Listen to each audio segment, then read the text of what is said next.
Many of us climate-friendly councillors started exactly where you are.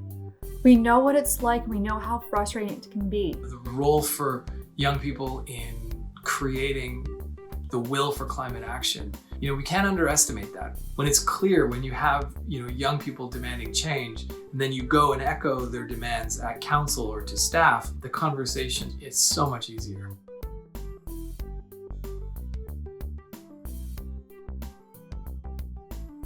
The most challenging parts of my role is when I'm describing to council the urgency and need for certain actions and describing the needs of youth. And invariably it becomes, well, how do I know?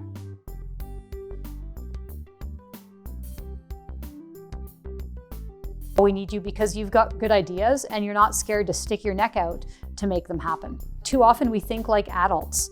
We think about all the things that aren't possible, all the things that we can't do. And the optimism of youth and the creativity of youth actually push us to think more like youth. And that results in not only better policies, but better actions. The impact of youth engagement on what we think about and how we behave around climate has made all the difference. So the protests that youth have been having, the conversation online, the input in public hearings around climate, especially by youth, has been really hard to ignore.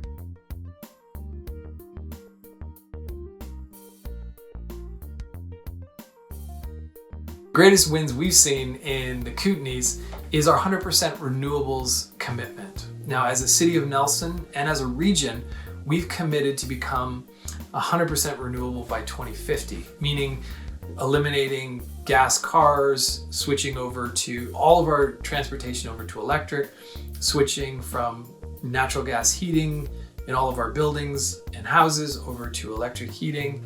And then, while we're a largely hydro-powered community, develop new electric energy sources and renewable electric energy sources to power our region.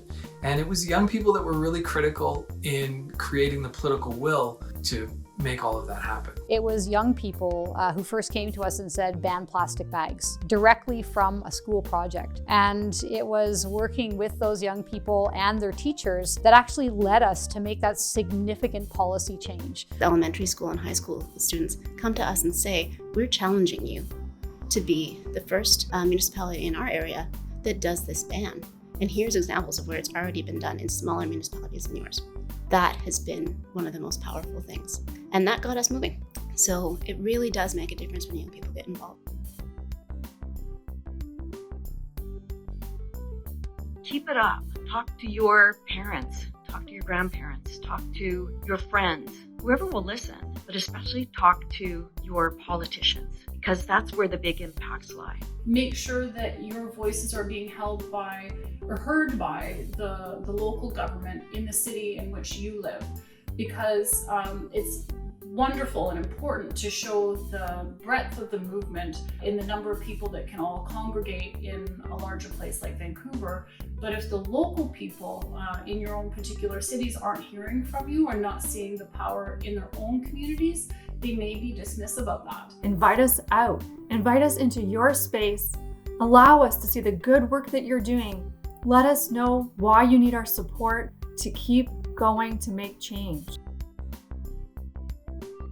Hold us accountable and be partners in creating the city that you want. Get out there with your placards, do that protesting, but there's also a real opportunity to sit down with myself and other local leaders right in offices just like this one and have access to the place where decisions are being made. So I guess that's my plea for youth to not only protest against, please do that because it's important, but also sit down and work with. That way your voices are helping to shape the policies now and most importantly for the future.